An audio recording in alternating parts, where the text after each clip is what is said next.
Bienvenidos a tu podcast La Voz del Miedo. El día de hoy tenemos una recopilación de historias compartidas por nuestros suscriptores. Algunos han preferido mantenerse anónimos. Les recuerdo que pueden enviarnos su historia al correo que está en la descripción del video. Gracias a cada uno de ustedes por ser parte de este canal, por apoyarnos a que este contenido llegue cada vez a más personas que le gustan las historias de terror. No olvides suscribirte a nuestro canal, activar la campanita para que te avise cuando subamos un nuevo video y recuerda que estás por entrar a La Voz del Miedo. Buenas noches a todos, mi nombre es Rodolfo.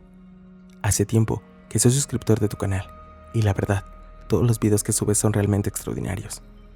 Me gustaría compartir esta experiencia que no es propia, pero le sucedió a uno de mis hermanos cuando tenía mi edad.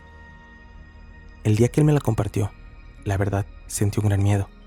A mí en lo personal, nunca me ha tocado vivir alguna experiencia de este tipo, pero me imagino lo escalofriante que debe de ser. La siguiente experiencia ocurrió en un pueblo de Ciudad Mante, Tamaulipas. Le sucedió a mi hermano cuando regresaba de una fiesta llevada a cabo en un poblado vecino del lugar en el que vivíamos. Eran alrededor de las 3 de la mañana. Mi hermano venía caminando junto a un amigo suyo.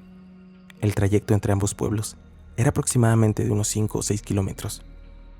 Venían caminando debido a la hora en que terminó el festejo, pues no había ningún tipo de transporte, y también a que en ese lugar no se encontraba ningún conocido. Decidieron regresar caminando. Para ingresar al poblado en el cual vivíamos, primero había que recorrer una carretera que conecta varios ejidos de la región, y en cierto punto, justo donde se encuentra la entrada hacia el poblado, hay un entronque o cruce donde se desvía esa carretera. Hay que recorrer aproximadamente unos 2 kilómetros hacia adentro para llegar a casa, ya que ésta se ubica hasta las últimas calles del poblado, y en los primeros 300 o 400 metros del pueblo no hay casas, solo sembradíos y terrenos abandonados. En fin, la mayor parte del recorrido transcurrió con normalidad. Una vez entrando donde comienza la zona donde empiezan las casas y el alumbrado público, a la orilla de la calle principal se encuentra el parque de béisbol de la comunidad, donde también se realizan eventos durante las fiestas patronales. En el otro extremo del parque están ubicados unos columpios donde los padres llevan a sus hijos por las tardes. Mi hermano y su amigo iban caminando por la banqueta del parque, pegada a la calle principal, cuando se percatan que en el extremo donde se ubican los columpios se escuchaba el rechinido que estos hacen cuando alguien está jugando con ellos, lo cual llamó mucho su atención, debido a que era un horario inusual para que alguien estuviera paseándose por ahí, puesto que ya era tarde y era de madrugada. Su curiosidad los invadió, por lo cual ellos cruzaron al interior del parque con rumbo a la esquina, donde se encontraban los columpios, para ver de qué se trataba. Ellos hicieron el recorrido de forma diagonal, ya que ellos estaban de un lado al inicio del parque, y los columpios se encontraban del otro extremo, en la parte final de este. Cuando ya se encontraban a unos 10 metros aproximadamente de los columpios, se llevaron una gran sorpresa, al darse cuenta que no se trataba de un niño, ni tampoco de un adulto, aquello que se encontraba paseando en los columpios, sino que se trataba de una figura con aspecto de una niña, pero del tamaño de una muñeca. Por el tamaño de sus proporciones, fue que ellos se sorprendieron demasiado. Aquello en ningún momento volteó a verlos, pero sin embargo, el miedo que sintieron fue demasiado. Invadidos por el miedo, y apenas pudiendo hablar, mi hermano le preguntó a su amigo que si estaban viendo lo mismo que él, a lo que su amigo le contestó que sí, que le costaba trabajo creerlo, pero que sí, lo podía ver también. Le preguntó, ¿qué cosa era eso? A lo que mi hermano le dijo, no sé, pero estoy seguro que no se trataba de un ser humano, puesto que en primer lugar, era imposible que se tratara de una niña, porque para que pudiera tener este tamaño, necesitaría tener aproximadamente 2 años. Además, en segundo lugar, por la altura a la que estaba separado el columpio del suelo, era imposible que una niña de 2 años pudiera subirse sola, pero lo más descabellado y tenebroso a la vez, fue que se preguntaron, ¿quién podría dejar a su hija sola en un parque? Y sobre todo, a altas horas de la madrugada. Ellos llegaron a la conclusión de que eso no podría tratarse de una niña, así que su instinto los hizo reaccionar, por lo cual ellos no pensaron 2 veces y salieron de ahí lo más rápido que pudieron. Una vez que salieron a la calle principal, se echaron a correr para llegar lo más pronto posible a sus casas. Durante el trayecto, ambos se cuestionaban sobre lo que había sucedido, pero ninguno encontraba una explicación lógica para lo que acababan de ver. De pronto, Mi hermano recordó que ya había escuchado decir entre los habitantes del pueblo que había una muñeca que se aparecía en el lugar, y quienes corrían con la mala fortuna, tal y como les pasó a ellos, les tocaba verla, ya fuera paseándose en los columpios, o caminando, o corriendo alrededor del parque. Así que mi hermano le comentó a su amigo que si no creía que se tratara de la muñeca que decían los vecinos que se aparecía, a lo cual su amigo le respondió que él también ya había escuchado hablar de eso, pero que nunca le había tomado importancia, puesto que le parecía absurdo, pero que después de lo que les acababa de suceder, ya no estaba tan seguro que dicha historia fuera tan descabellada. Al llegar el amigo de mi hermano a su casa, se despidieron, diciendo que al amanecer se encontraban para seguir discutiendo sobre lo que había pasado, pero ya con más calma, para así tratar de encontrar una explicación más razonable. Cuando ya había amanecido, mi hermano nos contó lo que le había sucedido. Entre los comentarios de la familia, alguien mencionó una leyenda que se dice desde hace tiempo por el pueblo, pero que solo pocas personas han comentado que han sido testigos de alguna manifestación de esa cosa. La leyenda dice que hace varios años, una señora residente de la comunidad, que según los habitantes del pueblo, tenía la fama de hacer rituales y de todo tipo de cosas relacionadas con la magia negra. Ella tenía una muñeca, a la cual trataba como si fuera su propia hija, que un día de la nada decidió arrancarle el cabello a la muñeca y reemplazarlos por cabello humano, que tampoco se sabe a quién le pertenecía el cabello, y pues se dice que a raíz de esto, la muñeca cobró vida, que cuando algunas personas, ya fueran familiares de la señora o cualquier otra persona que por alguna razón llegaba a la casa de ella, comentaban que miraban a la muñeca y que tenía un aspecto macabro, pero al ser de día, nunca notaron nada extraño, puesto que se decía que solo se manifestaba de noche. También se dice que la señora la metía dentro de un ropero o un armario que tenía en su casa para que ésta no escapara. Esto lo hacía solo en las noches, puesto que era en ese momento, únicamente cuando dicha muñeca cobraba vida. Durante el día, la señora la abría para sacar a la muñeca. Siempre el armario tenía marcas de rasguños. Se dice además que dicha muñeca algunas veces lograba escaparse, pero que solo por las noches sale a pasear en los columpios o a caminar alrededor del parque, donde estos se ubican. Y es precisamente esas veces en que logra escaparse, cuando quienes por alguna razón se encuentran cerca de ese lugar han podido apreciarla. Se dice que aunque les causa mucho miedo al verla, esta no hace nada fuera de lo común, solo sigue con lo que estuviera haciendo, ya sea caminando o paseando en los columpios, que precisamente fue esto último lo que le tocó ver a mi hermano y a su amigo. No sabemos si lo que dice esta leyenda sea verdad en su totalidad, pero lo que sí puedo asegurar es que lo que dice mi hermano es verdad, y una muñeca sale por las noches a deambular por el parque, pues como lo mencioné anteriormente, hay otras personas que aseguran haberla visto también en alguna ocasión. Y bien, esa ha sido una de las dos experiencias que me ha contado mi hermano, y que sin duda alguna, al recordar sus palabras y el modo en que me lo contó, me hace temblar de miedo, al imaginarme lo que yo hubiera sentido si hubiera estado en su lugar. Les envío un cordial saludo, y hasta pronto.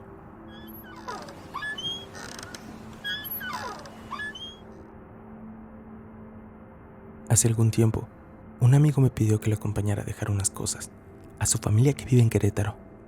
Recuerdo que era un día sábado, y le dije que nos teníamos que regresar ese día, porque yo tenía un partido de fútbol el día domingo. Me dijo que sí, que no había problema. En lo que él estaba con su familia, aproveché para caminar un poco por el centro, y después visitar el convento donde están las espinas en forma de cruz.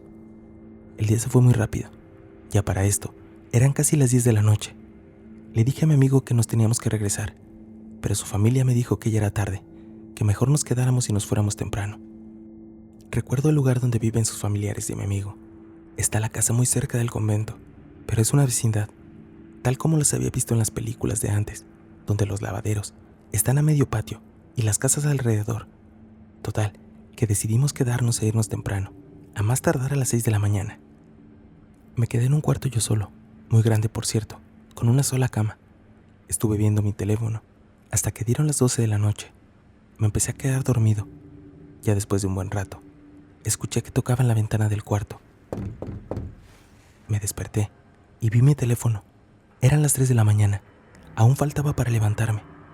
Vi a una señora ya mayor, con un rebozo gris en su cabeza y una vela encendida. Imaginé que era algún familiar de mi amigo que ya me estaba tocando para que nos fuéramos. Entonces desde la cama dije: «Muchas gracias por despertarme, pero todavía falta para que me vaya». Se quedó mirando la señora y me volví a dormir según yo. Después de unos 5 minutos, me empezaron a mover con la mano, como para despertarme. Abrí los ojos y era la misma señora. Ya estaba a un lado de la cama. Tenía un vestido blanco, su rebozo gris, la vela encendida en sus manos, pero estaba descalza.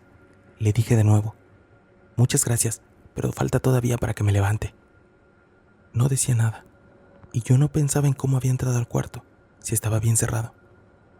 Yo lo que quería era descansar otro rato para después irnos, así que le di la espalda y me quise dormir de nuevo. Entonces empecé a sentir cómo metió una de sus manos por debajo de la cobija, a la altura donde estaban mis pies, e iba metiendo poco a poco su mano, hasta que tocó uno de mis pies, y su mano estaba súper fría. Ni siquiera volteé, seguí acostado de lado, y con mi otro pie empujé su mano para que no me tocara. Esto ya lo hice molesto. Yo ya no hice caso, y me dormí de nuevo. Al despertar, me apuré para irnos, y ya de camino en el coche le comento a mi amigo: «Oye, ¿qué crees? Anoche una señora ya grande me tocó la ventana». Luego entró al cuarto y me movió. Después me tomó un pie. Me dijo: «¿Cómo es esa señora?». Era una señora ya grande. Le di todas las señas y que traía una vela en sus manos. Se quedó callado y después de unos segundos me dijo: «Esa señora era mi abuelita. Con esa ropa la enterramos y le pusieron un cirio en sus manos. Pero ella murió hace 2 años y justo donde te quedaste era su cuarto y ahí fue velada». Entonces sentí el miedo que tuve que haber sentido cuando la vi y le dije: «De haber sabido eso, me quedo en el coche». Y esto que les cuento me sucedió en esa casa antigua, en la hermosa ciudad de Querétaro. Saludos a todos los miembros de este canal. Hoy les voy a contar una anécdota que me pasó hace unos meses. Tal vez esta historia no sea tan paranormal como otras, pero les aseguro que sin duda me hizo pasar un mal rato.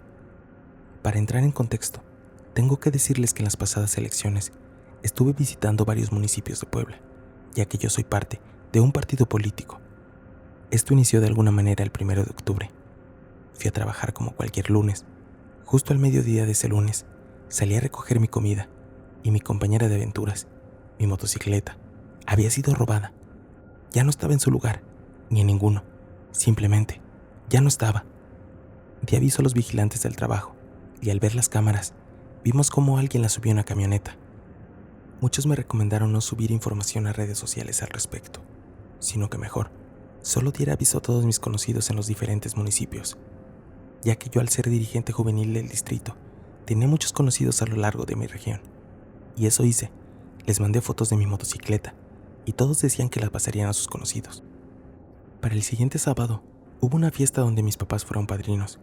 Yo estaba muy triste y no tenía ganas de ir, pero terminé yendo. Y con tristeza, terminé tomando bastante alcohol, algo estúpido, pero que de alguna manera me desahogó. Al despertar el domingo, inició mi aventura. Un señor con un número desconocido me marcaba. Decía que había visto mi motocicleta, que era esa, me la describió, y efectivamente, mi motocicleta tenía ciertas características que la hacían única, y por lo visto, el señor sabía dónde estaba. Me dijo el nombre del pueblo, pero nunca lo había escuchado, ni menos lo había visitado. Le pedí información de cómo llegar. Me explicó qué camión tomar. Era solo uno. Me dijo que bajara en el pueblo y preguntara por los Martínez Reyes, que son las personas con más dinero del pueblo y que todos los conocen. Emprendí el viaje a las 8 de la mañana. Según Google Maps, el pueblo estaba a 40 minutos y según el señor, el camión se hacía 1 hora y 20 minutos. Yo iba fascinado. Un camión que iba prácticamente vacío, pero que me dejaba ver cada vez más cerros con vistas hermosas. De repente, noté que mi celular no tenía señal, por lo que Google Maps dejó de funcionar. Le pregunté al chofer sobre el pueblo y me hizo la pregunta que más problema me causó. ¿Neta vas para allá? Sí, señor. Bueno, yo te aviso. Pasaron alrededor de 3 horas de camino cuando me avisó que habíamos llegado. Eran las 11:25 am cuando bajé del camión, a un pueblo fantasma. Nada de gente había, nada de puertas abiertas. Únicamente veía esas casas de adobe, mientras yo Buscaba gente para preguntar por los adinerados del pueblo. Ya que no encontré mucha gente, decidí buscar la casa más bonita del pequeño pueblo, que estaba entre los cerros. De hecho, en aproximadamente 3 kilómetros, solo había 6 pequeñas manchas de civilización, que eran los pequeños pueblos de unas 20 casas. Lo demás, cerros. Juro que sentí que pasó apenas una hora, pero no, mi celular marcaba las 2 de la tarde. Era estúpido. En poco tiempo, ya habían pasado 2 horas y fracción. Lo más raro era que no veía gente, no tenía señal de celular y todo estaba vacío. Intenté buscar un camión, pero no encontré nada. No había camiones por la única carretera de pavimento que partiendo hacia el pueblo. Lo demás, pequeños callejones donde no pasaría un camión por nada. Justo a las 3 de la tarde, vi a una niña. Me acerqué a hablar con ella, pero raro, parecía que era muda. Solo me veía con una mirada de intriga. Poco a poco, fueron apareciendo más personas, pero decidían ignorarme. La mayoría solo me veían feo desde sus casas. Yo no me movía de la carretera, esperando ese camión, pero cada vez más personas me observaban desde sus casas, sin decir nada, con miradas que incluso describo como acosadoras. Estaba a punto de llorar, cuando a lo lejos vi el camión que iba para mi ciudad. Rápidamente me subí apenas llegó. Para mi sorpresa, era el mismo camión que me dejó ahí. Ya eran las 6 de la tarde, ya estaba oscuro, y el camión otra vez iba vacío. Ya en el camión, el señor me contó que ningún camión entra a ese pueblo, ya que ahí solo vive una familia de personas que odian a los demás. Solo viven ellos, nunca han salido de ahí, no estudian, no compran cosas de fuera, no nada, solo son ellos y sus casas. Él afirma que incluso se casan entre hermanos y primos, todo esto de una manera horrible. Me preguntó que cómo llegué ahí. Al platicarle, me dijo que seguramente alguien quería hacerme daño, ya que se sabía que en ese pueblo se desaparecía gente que llegaba sin saber exactamente qué hacía ahí. Actualmente no he encontrado mi moto. La persona de la llamada ya no contesta el celular y yo aún sueño a veces con esa niña muda, en ese pueblo fantasma, en medio de tantos cerros. Buenas noches a todos. Yo soy enfermero egresado de la Universidad Autónoma de mi estado. Actualmente me encuentro laborando en un hospital público de Cancún. Mi historia se remonta a la etapa en que fui estudiante. La universidad nos mandaba a los hospitales grandes de la ciudad de Mérida a realizar nuestras prácticas hospitalarias al final de cada semestre. En casi todas mis rotaciones me tocó estar en el mismo hospital y el mismo turno de la noche, como mi turno en el que estoy actualmente laborando. Este hospital es conocido, es el más grande del IMSS en la ciudad. En aquel tiempo me tocó estar en el área de urgencias de adultos. En una de las guardias, uno de los enfermeros que me tenía a cargo me dijo que necesitaba un equipo específico para poder administrar un medicamento y que solo lo podía encontrar en el área de urgencias pediátricas. Tengo que mencionar que para llegar hasta ahí tenía que rodear todo el hospital y pasar por las áreas de terapia intensiva y quirófano, caminar por un pasillo muy largo, como de unos 200 metros. Eran alrededor de las 2 o 3 de la mañana cuando me dirigí por el encargo que me dieron. Al llegar a dicho pasillo, no había absolutamente nadie, ni un ruido. Hacía un frío muy fuerte, casi como si estuviera dentro de los quirófanos, que siempre deben de estar fríos, pero hasta ahí todo era normal. Me metí al área que iba y me dieron el equipo. Al salir de ahí, me encontré una compañera de la facultad que estaba yendo a terapia intensiva por un medicamento. Me pidió que le esperara para regresarnos juntos. Me quedé en el pasillo ahí, solo, esperando a que ella saliera. Fue ahí donde la escuché, una risa, un canto de niña.